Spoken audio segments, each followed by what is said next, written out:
পর্যন্ত আমি ওর পিছনে না হইলেও 25 থেকে 26 লাখ টাকার মতন ভাঙছে। আমার বাড়ি বিড়া আমি যিনি সম্পদ ছিলাম আমার বাপের থেকে আমার নিজের কামাই মিলাইয়া যা ছিল সব আমি বেচে 20-25 লাখ টাকার মতন হবো আমি ওর পাশে ভাঙছি। ফ্যাট চিকিৎসা আমার চলে এক ফোঁটা রক্ত থাকতো আমি ওরকম চিকিৎসা করে দেবো, মানুষের কাছ থেকে হাত পয়সা হইলেও আমি ওর চিকিৎসা করে দেবো।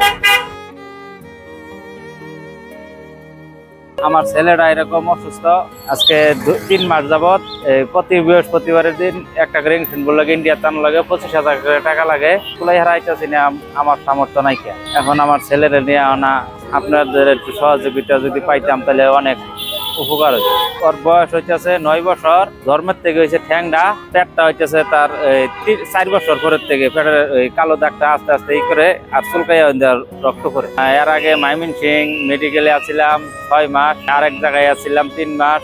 এখন খুব কষ্টে আছে, এখন ব্লাড পড়তেছে। খাওয়া দাওয়া খালি কমলা আপেল এগুলাই খায়, জুস মুস খায়, আর ভাত মাছ খাইতে পারে না, শুইতে পারে না, ঘুমাইতে পারে না, অনেক কষ্টে আছে।